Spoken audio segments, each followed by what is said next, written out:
નમસ્કાર ખેડૂત મિત્રો, હું છું રમેશ રાઠોડ, વિષય નિષ્ણાત પાક સંરક્ષણ, કૃષિ વિજ્ઞાન કેન્દ્ર ગીર સોમનાથ। ખેડૂત મિત્રો, ખાસ કરીને કહેવાય છે કે આ વર્ષની શરૂઆત ઘણી જગ્યાએ અલગ અલગ રીતે વાવણીનો પેટર્ન બની છે।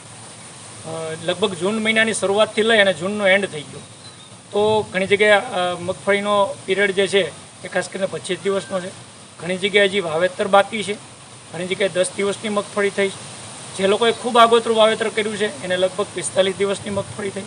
એટલે અલગ અલગ સ્ટેજની અંદર ઊભેલી મગફળી છે, સમસ્યાઓ પણ ઘણી બધી શરૂઆત થઈ ગઈ છે। મિત્રો, આજના વિડીયોની અંદર એક એવી સમસ્યાની વાત કરવી છે કે સમસ્યા ઘણા વર્ષોથી છે, સમસ્યાના નિરાકરણના પગલાઓ ઘણા બધા છે, ઘણી બધી વસ્તુઓ આપણે કરીએ છીએ, ઘણી આવતા દિવસોમાં કરવાની બાકી છે, પરંતુ એક વૈજ્ઞાનિક અભિગમ સાથે મગફળીની અંદર જ્યાં સમસ્યા છે એનું નિરાકરણ કાઢવા માટેનો આજે આપણે આ વિડીયોની અંદર પ્રયત્ન કરીશું। મિત્રો, આપ સર્વને મારી ખાસ વિનંતી છે કે આ વિડીયોને અંત સુધી આપ આખો નિહાળજો।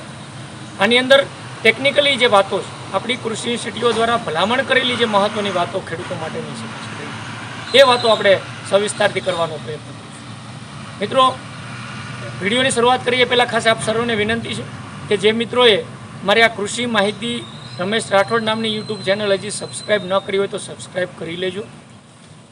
ખાસ કરીને સબસ્ક્રાઈબના બટન ઉપર આપ દબાવી અને આ ચેનલની અંદર સબસ્ક્રાઈબ કરી શકશો। ત્યારબાદ એક ઘંટડીનું બટન આવશે, એના ઉપર ક્લિક કરીને ઓલ, એટલે કે તમને દરેક વિડીયો જ્યારે હું મૂકું યુટ્યુબની અંદર તેનું નોટિફિકેશન આવે અને આપ વિડીયો શાંતિપૂર્ણ રીતે આપણે નિહાળી શકો।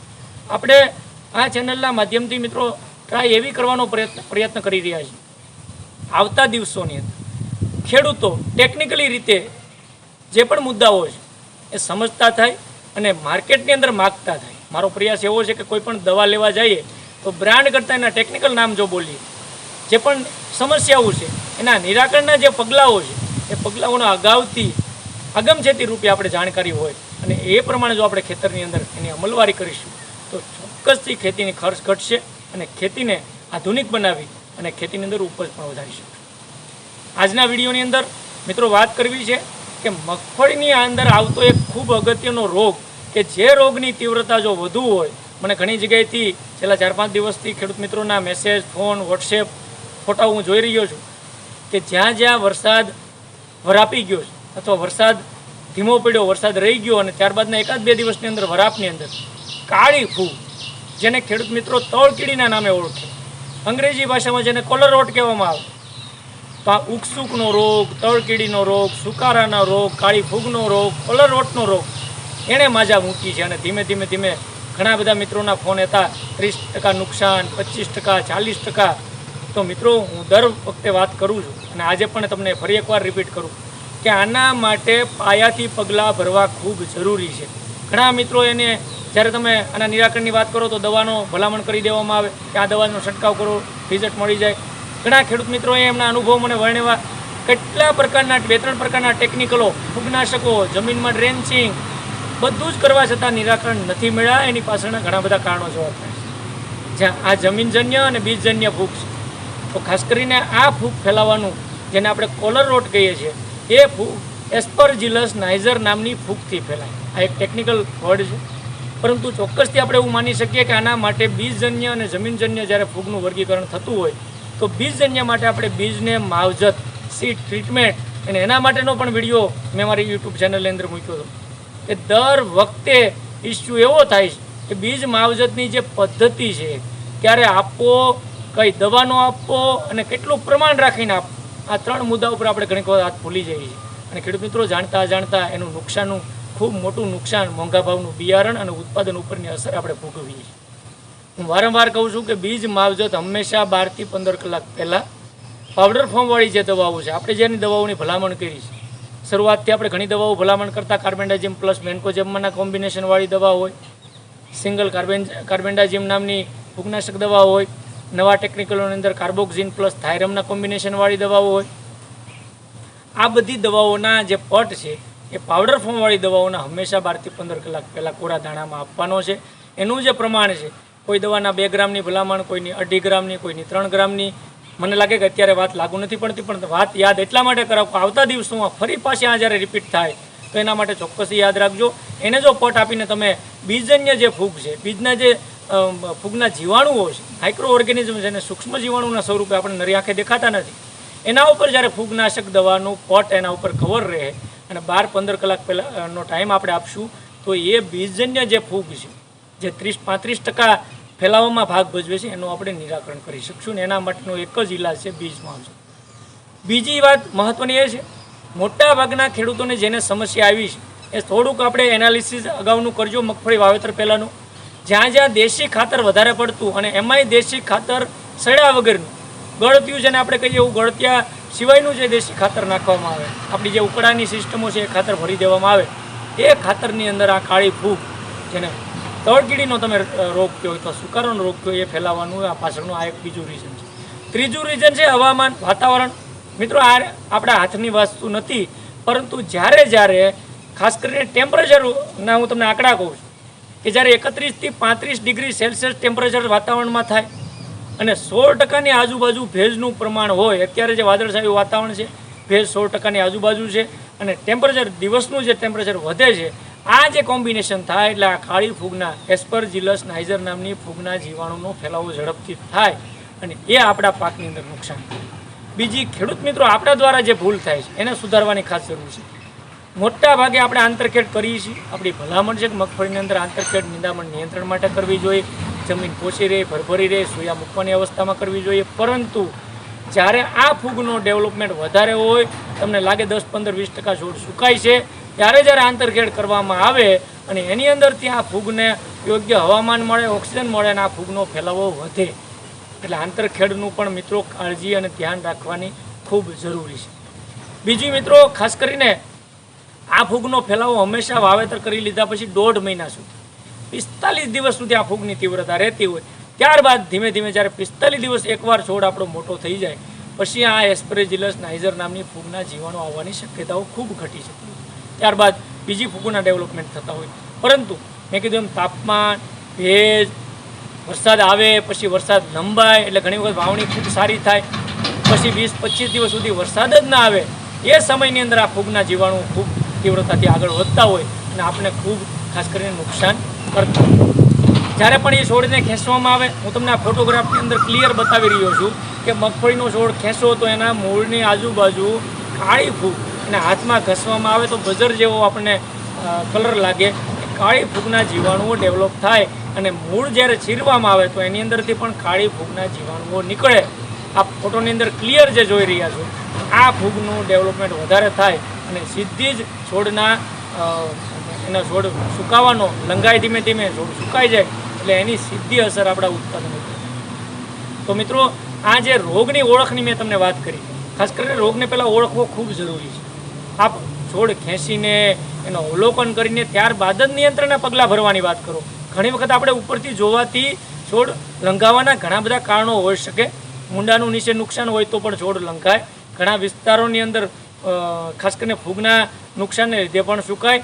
સતત પાણી ભર્યું રહે, ઓક્સિજનની અવરજવર ન થાય તો એના લીધે પણ છોડ ધીમે ધીમે પીળો પડીને લંઘાતો હોય. તો એવું માની લેવાની જરૂર નથી કે આ ફૂગનું જ ડેવલપમેન્ટ છે તો ફૂગ જ છે અને એના નિરાકરણના પગલાં આંખ બંધ કરીને ભરવાના નથી, નહીંતર આપણે જે પણ ખર્ચ કરીએ એનો કોઈ ફાયદો નહીં થાય, નુકસાની જ થશે. તો મેં જેટલા પણ તમને ઓળખના ચિહ્નો કીધા એ ઓળખના ચિહ્નો ખાસ આપણે જોવાની ખૂબ જરૂર છે. હવે જ્યારે નિયંત્રણની વાત આવે તો મેં પહેલાં તમને કહી દીધું કે સંકલિત નિયંત્રણના પગલાં ભરવાના છે. કોઈ એક જ કેમિકલ ઉપર આધારિત રાખવાનું નથી. કેમિકલનો પણ ઉપયોગ કરી શકાય. પ્રાકૃતિક ખેતી કરતા ખેડૂતો પ્રાકૃતિક રીતે પણ કરી શકે. ઓર્ગેનિક ખેતી કરતાં જૈવિક ખેતી કરતાં જૈવિક નિયંત્રકોનો પણ ઉપયોગ કરી શકાય.